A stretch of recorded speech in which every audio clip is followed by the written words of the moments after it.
All right, let me call to order the special meeting of the Greenville City Council scheduled for Friday, January 24th, 2014 at 11 o'clock a.m.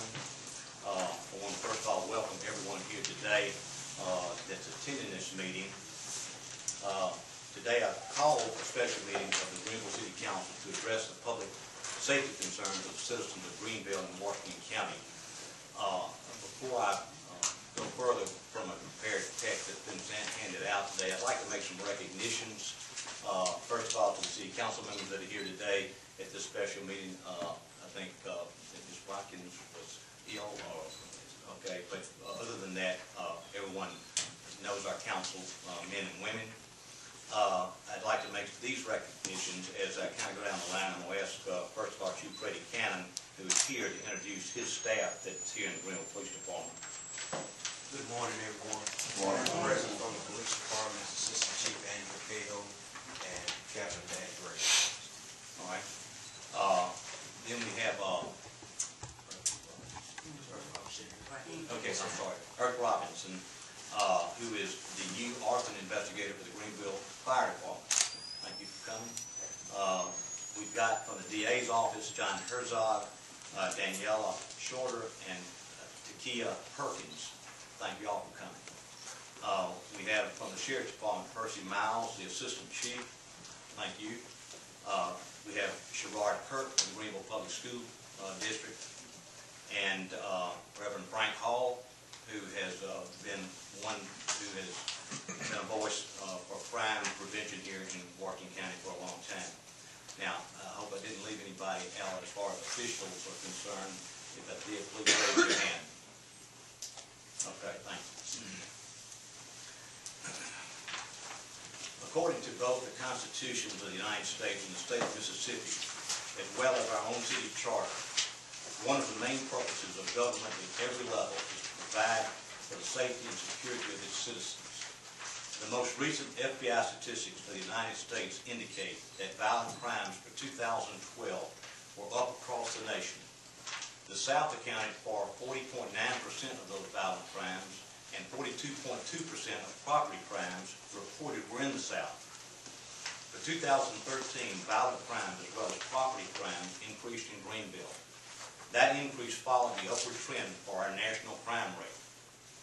During the last several weeks, Greenville has experienced a significant increase in armed robberies and auto burglaries. This criminal activity has caused personal injury and emotional trauma to the victims, as well as loss or property damage or damage to personal property. Every citizen of Greenville and Washington County should feel secure in their own homes and their community. It is the duty of every elected official, as well as law enforcement agencies in this city and county, to do all that we can to provide for the safety and security of not only the residents, but as well as visitors to our town and county. As elected officials, we appreciate and encourage all of our citizens to participate jointly in efforts to prevent and deter criminal activity and to apprehend those who have committed crimes in our neighborhoods. To that end, I want to briefly review efforts which our City Council, Police Department, School District, and Judicial System have been taking to provide for a safer community and what future plans are being contemplated to achieve that goal. In 2012, the City Council authorized and budgeted for additional police officers to be added to the force. This effort is ongoing. We currently have 93 officers on duty and an additional 9 positions to fill. In March 2012, a Greenville Crime Task Force was established and has met on several occasions to address crime in the community. In September 2012, the city partnered with the FBI to provide assistance, cooperation, and training to officers of the Greenville Police Department.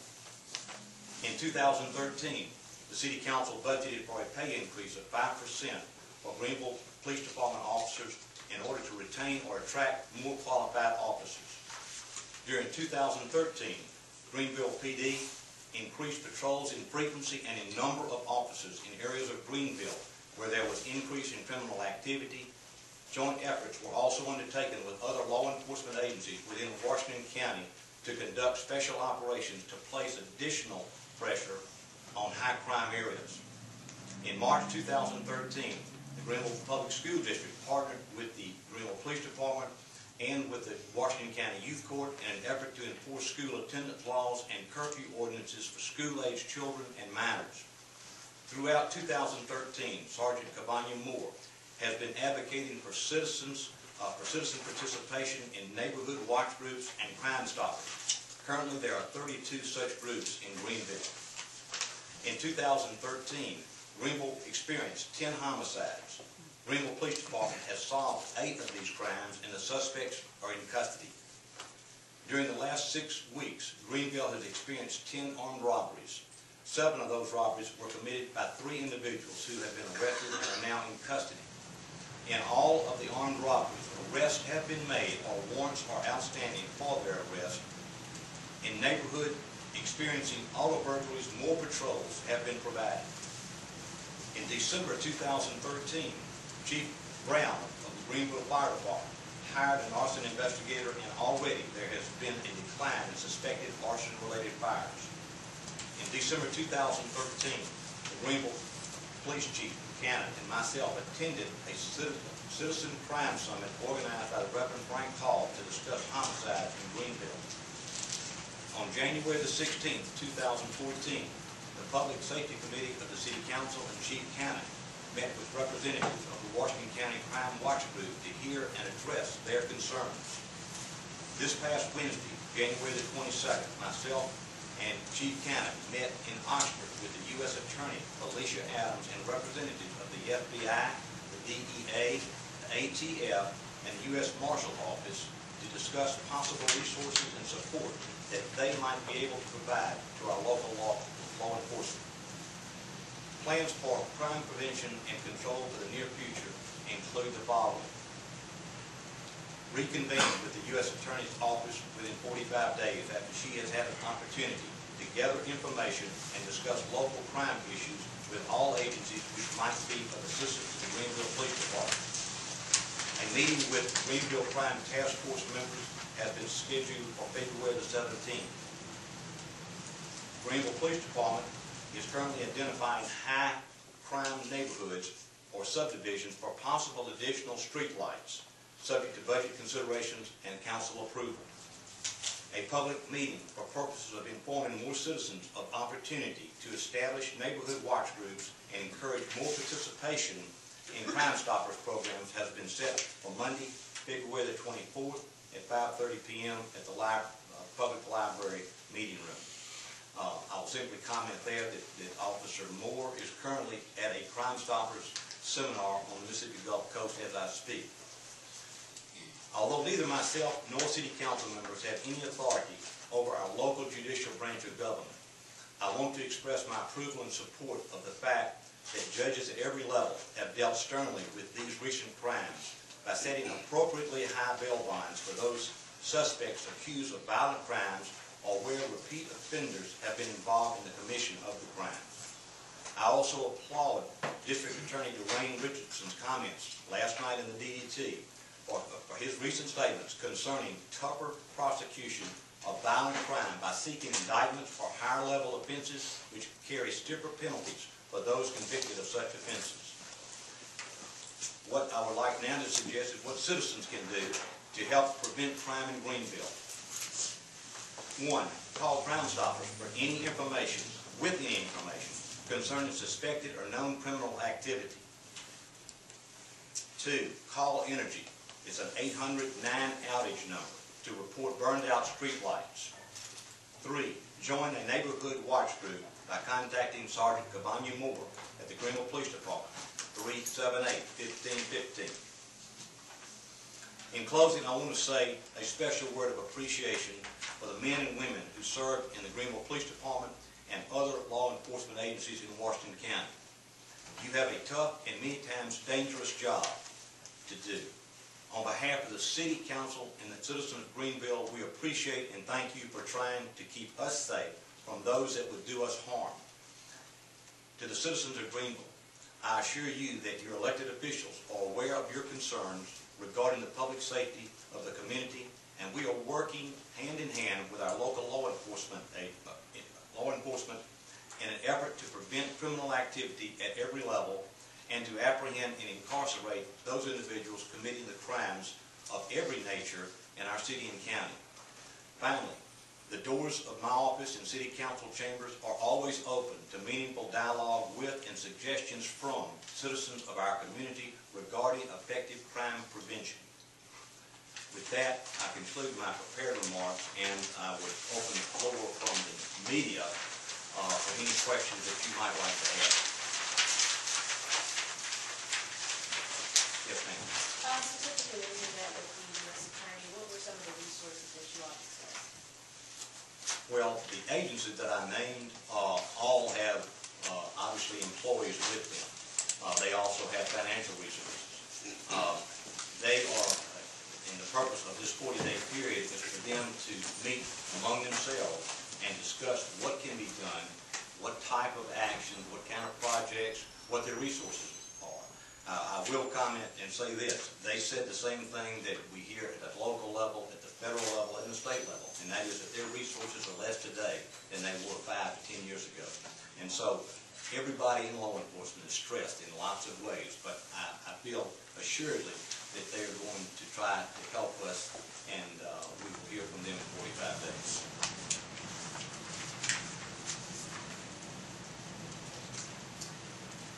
Any other questions from the media? All right, at this time I'd like to ask any citizens that are here if they have any questions that they would like to ask, or any statements that they would like to make. Yes, sir. Mr. Hall. You step forward and just say. Excuse me. Hello, everybody. I want to display my sign for the first time. I had to run and get it this morning from the printer. This is the vision I've already begun in our community. That in 2014, Greenville would experience not one murder, not one homicide.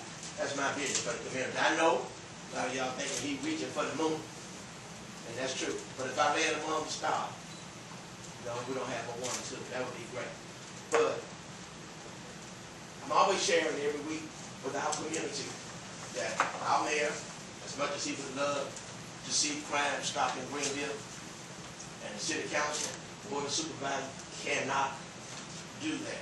It's going to take the citizens of Greenville and Washington County to stop crime, because our elected officials are not committing the crime. The people that are committing the crimes are people in our community, among our own peers, our own neighbors, community, and that's where our ministry must go.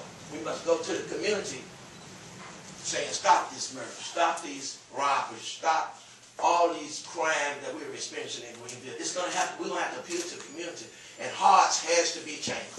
People's mindset is going to have to change. We're going to have to, as we strongly say all the time, believe in Greenville. We must, as citizens of Greenville, believe in Greenville that we can change Greenville. One less homicide, one less robbery at a time. I applaud the efforts of the city council and police department with neighborhood watch program. I have one in my own community where I am also the captain there. And there are also other efforts being put together to bring all the neighborhood watch groups together so that we can share ideas and suggestions on how we can stop crime. Also, collaborate information that can be transferred all the way to the Greenville Police Department and shared for Washington County. And that effort is also on the way. But again, I want to thank Mayor John Cott for the invitation, and I know again that he will do everything within his power to diminish crime in Greenville and in Washington County. But again, he can't stop it, not by himself. He might put some deterrents out there, but he cannot stop it. The city council cannot stop it. But we as citizens can stop crime in Greenville. But everybody needs to catch the vision. Everybody needs to start speaking the same language. Pastors, other pastors, we need to stop speaking the same language. We all need to have the same vision that we can accomplish no more murders in Greenville for 2014 and for years to come, if we all would believe in that vision. And I've already started to preaching and teaching over the social media, my radio broadcast #1. that no more murders in Greenville in 2014. And this is January the 23rd, I think, and we haven't experienced one yet. Why can't we go all the way to December 31st? It can happen. I know, like I say, I know I'm reaching for the moon, but if I land on the star, praise God. And I just want to thank y'all again for your efforts and your heartfelt concern for our community. I pray that more of us will join in with the suggestions that are being made today and the efforts that are being put forward by Greenville Police Department and Sheriff's Department, that we'll all work together with you to help bring about this positive change in our community. Because once again, I know as crime, education, and economic development goes, so goes our city. All right? I thank you again very much for your time. Thank you. Thank you.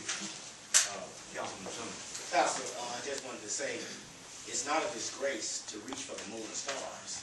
It's a disgrace to have no moon or no stars to reach for. Praise God. And I can tell you, from the leadership in this city, that our mayor and council, our moon and our stars used to reduce crime in the city. And we thank you for being engaged, and all of the citizens out there to stay engaged. Your engagement will allow us to reach our moon, our goal, and our stars, and reduce crime. So we thank all of you. Praise God. Thank you very much. Anyone else like to? Yes, sir. Could you state your name, please? Good morning, Mr. Mayor, members of the council. My name is Scott Haley. I'm a citizen of Greenville, and I've lived here for about 4.5 years now. And a common theme that I've heard from all the council members and the mayor through all these press releases is citizen involvement.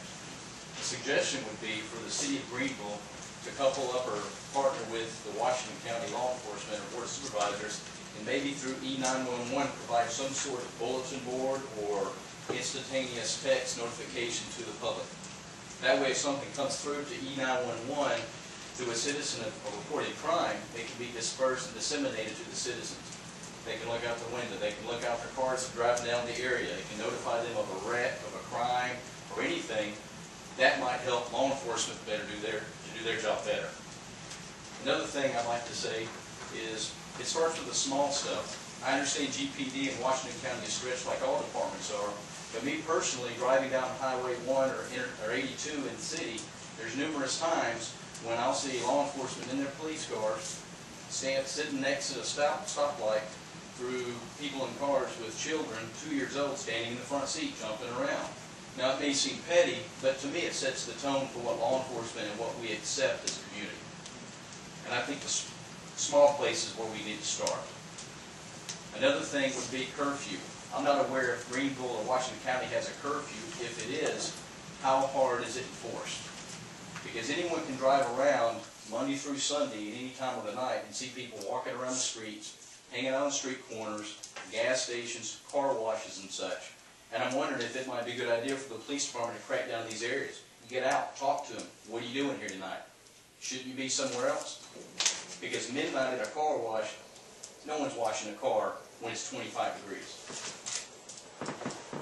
So those are just a few of the ideas that I have and that we've talked to some of the citizens in the city and the county about.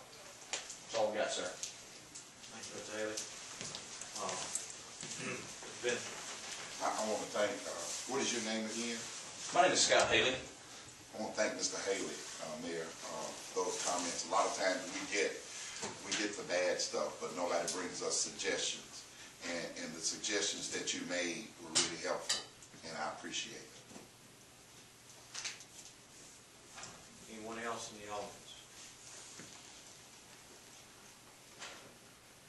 Any council members? All right. At this time, do I hear a motion to adjourn? So moved. Second. I'm Oh, gonna start. sorry. Chief, yes, sir. I didn't mean to overlook you, but I thought I wasn't long enough. I wouldn't let you overlook. Okay. This is a crime meeting, I wouldn't sit here as being the chief law enforcement officer for the city of Greenville and not speak. Okay. And I want to take a second. There are just some statistical data that I just want to share with everyone that's here and the news media from the stats that we had from 2013. The Greenville Police Department made 2,900 misdemeanor arrests. We made 318 felony arrests.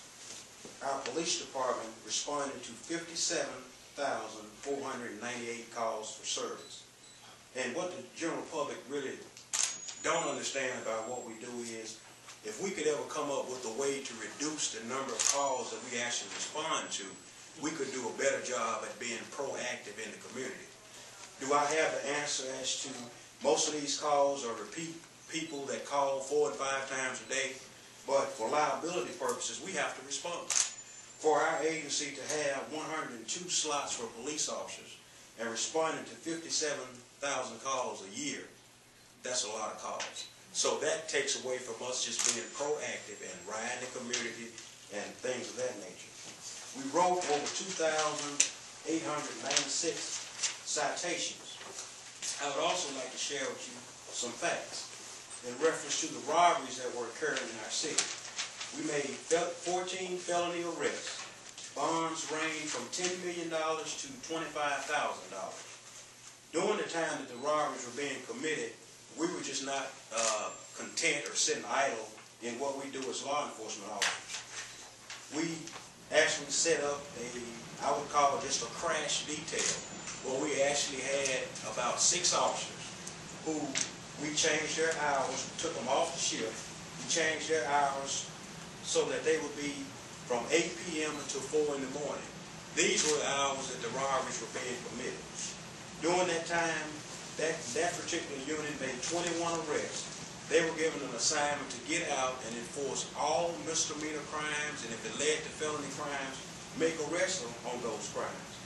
Also, during the time that the robberies committed, my entire 8 to 5 staff was changed from 8 to 5 until the hours that the robberies were being committed. That, in turn, not only was the shift out patrolling the area, watching the stores, we had an additional 14 officers out stationed throughout the city, actually spaced within blocks, 3 or 4 blocks apart, watching the convenience stores. At the night that the robbery actually occurred, we had those 14 officers out. My entire narcotic division was out. Our K-9 dog was out. Our K-9 dog, actually, after the last robbery was committed, tracked the perpetrators who ran out of the store. That's how we were able to make the arrest. Our dog tracked them to the location of the robbery suspect. So we weren't just sitting idle, twiddling our thumbs and not doing anything. We were out there working. Just some proactive measures. We've increased patrols in the business district. I've instructed the officers to increase patrols in our neighborhoods, to shine the spotlights, to do what we can to make our community feel safe. Just another little point on information. Community involvement is the most important tool that we'll need to decrease crime in our community. I can stand before you this morning to say that we're getting the calls, we are getting community involvement. It's all about neighbors watching out for neighbors. Another tip that I'd like to pass on when it comes to the auto burglary problem that we're having, it's just a simple tip. Remove all valuable items from your vehicle when not utilizing those vehicles. You can't leave an iPad or a computer on the back seat of a vehicle with the door unlocked. Someone's going to take that iPad or computer. You can't leave weapons inside of a vehicle that they obviously see. And these, young men and women are out to do devilment. They'll break your window, they'll take those items. Keep those items once you get out. Take them in the house. You'll probably see a reduction in auto burglaries. Contact the police department on all suspicious activities. No matter what your call is, if it's just a simple call as a cat in a tree, we have to respond. Keep serial numbers to electronic devices. There are a lot of times that not only the Greenville Police Department, but the Sheriff Department, the Legal Police Department, make an arrest and they obtain a lot of televisions, VCRs. Nobody can claim them. They don't have the serial number. We can't just have you come in and say, that's my television, it's a Vizio and it's 32-inch. Half of the city has 32-inch television, Vizio television. You have to have a serial number. And these are just basic tips that if everyone will get on board and everyone work together, I think you'll see a decrease in crime in our community. Thank you. Mr. Mayor, I have a question for the Chief. Yes. Chief, what's the status of the department's Reserve Officer Program? It's still active. Anyone that want to be a reserve officer can still apply. You have to, of course, go through an academy. You have to be trained, but I mean, I'm asking that anyone who wants to be involved to contact the assistant chief and he can get you enrolled. All right, let me say, Chief, I'm sorry.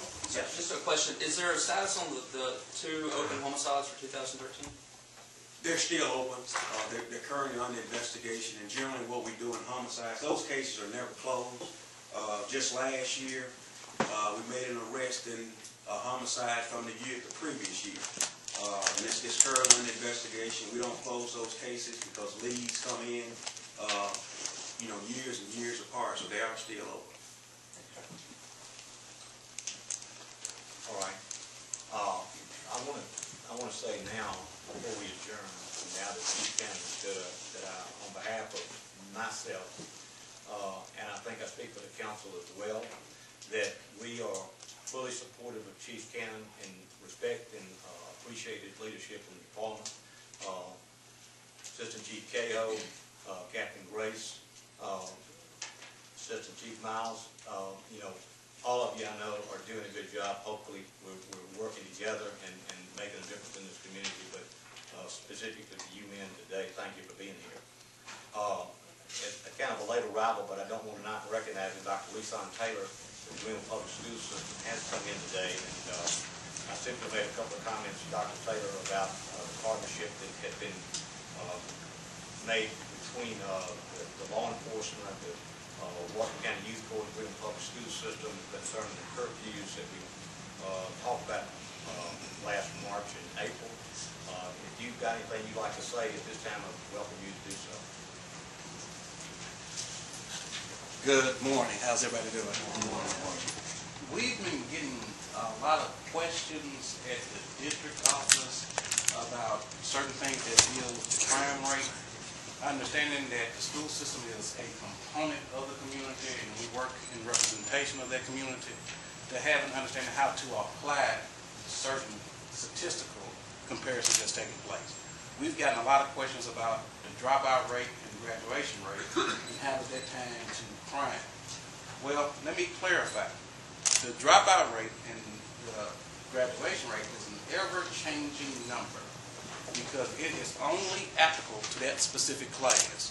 So if I have an entering group of 9th graders this year, 505 kids that are part of that class, 4 years from now, we will get a rate on how many kids have completed the process. Any child that gets a GED, any child that gets a certificate of attendance, any child that gets what we call an occupational track diploma does not count into that rate. It does not mean they did not successfully complete a program. That means that they did not get a standard diploma.